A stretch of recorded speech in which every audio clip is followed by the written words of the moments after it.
All right, so today we're gonna take a deep dive into some pretty heavy stuff. Yeah. The resignation of the Archbishop of Canterbury.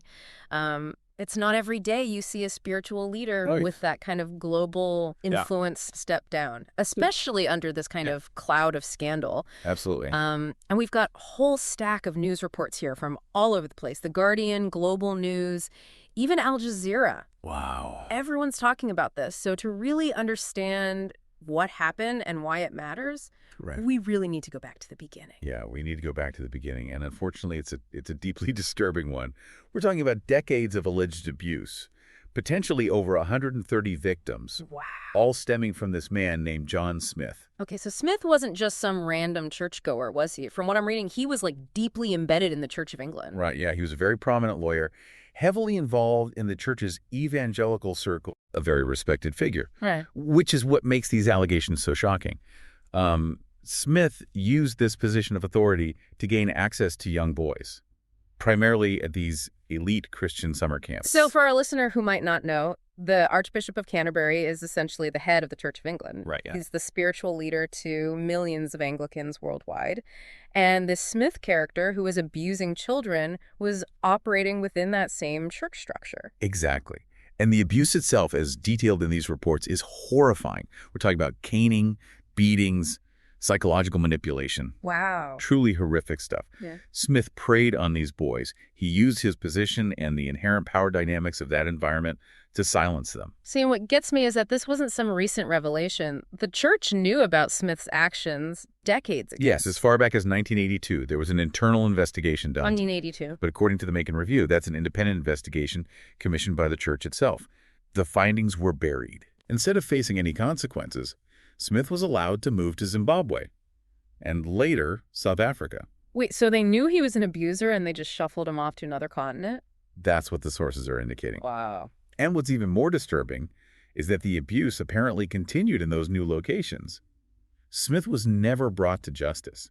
He died in 2018 while under investigation by UK police. It's just mind-boggling that it could go on for so long. Mhm. So how does the former Archbishop Justin Welby fit into all of this? Well, that's where things get even more complicated. The Makin Review found that top church officials, including Welby, knew about Smith's abuse in 2013 when Welby became Archbishop. But didn't Welby deny knowing anything about it? I remember that being a big part of the initial news coverage. He did initially deny any knowledge. And interestingly enough, Welby had volunteered at those same summer camps back in the 70s where Smith was operating. Oh, wow. The Makin Review, however, found it unlikely that Welby was completely unaware, concluding that he could and should have reported Smith to the police back in 2013 when he became Archbishop. So they're basically saying he chose to look the other way. That's a pretty serious accusation. It is. And the report goes even further, arguing that Welby's inaction likely allowed Smith to continue abusing for years. Wow. I can see why this resignation happened. The pressure must have been immense. It was. After that Makin Review was released, the outcry was global. There were petitions, critical statements from bishops within the church. Even the Prime Minister declined to offer Welby his support. It was a complete loss of confidence in his leadership. A complete loss of confidence. So we've established that the church knew about Smith's abuse, but he was never really held accountable. Instead, they just moved him around, allowing him to continue to prey on these boys. What I don't get is why. Why protect him instead of the victims? Well, to understand that, we have to kind of look beyond individual failings and consider the culture of the Church of England at the time. Several sources, including The Guardian, point to this deep-rooted deference to authority. I can see how that might play a role. You know, Smith was a lawyer, well-connected. People probably didn't want to believe that he was capable of such things. It's more than just not wanting to believe it. Challenging authority figures, especially within a religious institution, can be incredibly difficult. There's a sense that you're questioning the church itself, not just the individual. Yeah, and questioning the church is something most people wouldn't even consider. Exactly. There's this pressure to conform, to trust that those in positions of power are acting in the best interest of the community. And that trust can be very easily exploited by someone like Smith. The Makin Review actually uses the term conspiracy of silence when describing how the church handled this. It seems like there was a deliberate effort to keep this abuse quiet. Yeah, and that silence goes back to that 1982 internal investigation. Imagine this, they find evidence of horrific abuse. But instead of going to the authorities, They choose to suppress it, Wow. prioritizing protecting Smyth and, by extension, the church's reputation, over protecting the victims. So it's like they were more concerned with avoiding scandal than with actually seeking justice. That's a key point. Yeah. And the Makin Review also criticizes the church's response to that Channel 4 expose in 2017, which first brought this whole thing to public attention. They call their actions slow and lacking in professionalism and curiosity. So textbook damage control. Yeah. And sadly, this pattern of prioritizing reputation over accountability, it's not unique to religious institutions. We see it in corporations, in government, even in families. Yeah. It's a very human failing, really, this tendency to protect power structures, even when they're clearly causing harm. Which brings us back to Welby.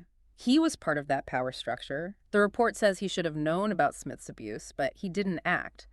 Do you think he was simply a product of that culture? Or did he make a conscious decision to look the other way? That's the question that has haunted this entire scandal. Hmm. Welby claims he didn't know the extent of the abuse, but the Makin Review challenges that, highlighting his connection to those camps where Smyth operated. Even if we give him the benefit of the doubt and say he wasn't fully aware, he was in a position to ask questions, to demand more information. And he didn't. Which leads to the very uncomfortable question. Would those boys in South Africa have been spared if Welby had acted differently?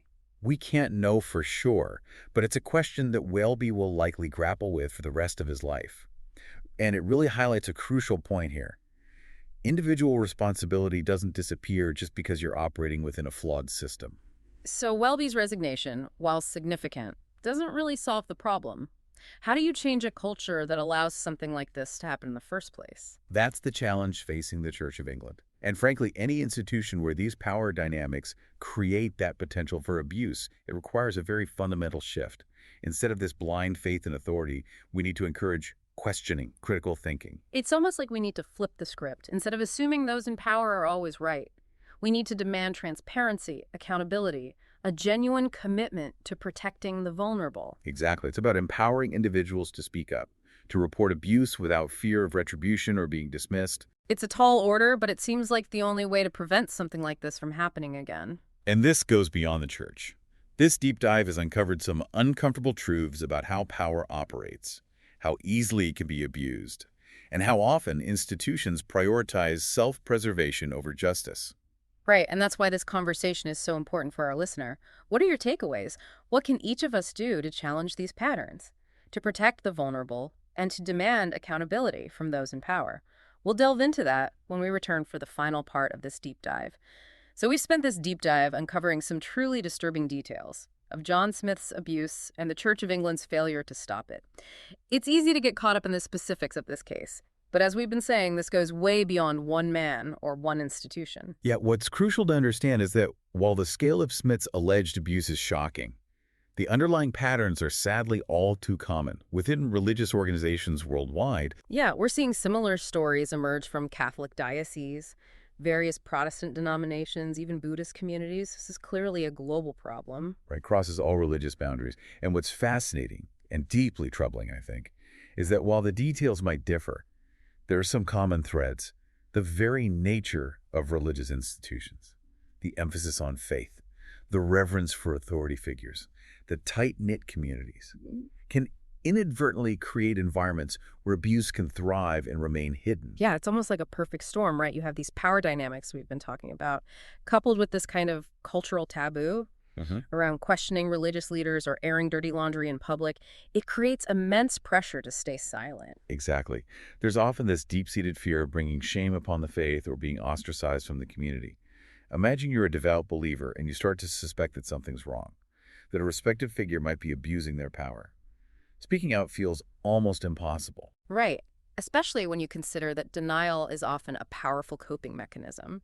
It's easier to believe that a beloved priest or teacher could never do such a thing than to actually confront that horrifying reality. Right, and that's where the cover-ups come in. The instinct to protect the institution, to maintain this image of holiness and righteousness, can override the moral imperative to protect the vulnerable. Yeah, and we see this over and over again. Instead of acknowledging the problem, conducting thorough investigations, holding abusers accountable, there's this tendency to sweep things under the rug, to prioritize the reputation of the organization over the well-being of the victims. Yeah, it's a heartbreaking and infuriating cycle. The victims are silenced, The abusers are protected, and the abuse is allowed to continue. So how do we break this cycle? What can be done to create truly safe spaces within religious communities? Because clearly, just relying on individuals to do the right thing isn't enough. I think the first step is to stop treating these cases as isolated incidents. We need to acknowledge that this is a systemic problem, deeply embedded in the culture and structure of many religious organizations. And that requires a fundamental shift in how we approach these issues. So instead of damage control and whispers behind closed doors, we need radical transparency. Exactly. We need open and honest conversations about the realities of abuse. We need to educate ourselves about the signs, the dynamics of power and control, the ways in which abusers manipulate and silence their victims. And we need to create a culture where questioning authority isn't seen as like a betrayal of faith, but rather as a sign of healthy skepticism. Absolutely. And that goes for everyone, not just those within the church. If you see something that seems off, don't be afraid to speak up. Ask questions. Demand accountability from those in positions of power. Your voice matters. Yeah, it's also about supporting survivors, right? Believing their stories and creating safe spaces for them to come forward, without fear of judgment or retribution. That's crucial. We need to ensure that survivors have access to resources, counseling, legal support, whatever they need to heal and seek justice. This has been a tough, deep dive, to be honest. It's easy to feel overwhelmed by the scale of this problem, but I think the key takeaway here is this. Silence protects abusers. Speaking up, even when it's difficult, can make a real difference. Yeah, I think that's the message we want to leave our listener with today. Yeah. Don't underestimate the power of your voice, your actions, your willingness to challenge the status quo. We can create a world where institutions prioritize the well-being of their members, where abuse is exposed, and where survivors are supported and empowered. And that's a world worth fighting for. So let's keep asking tough questions, demanding accountability, and working together to create a future where these stories are no longer whispered in the shadows, but brought into the light where they belong,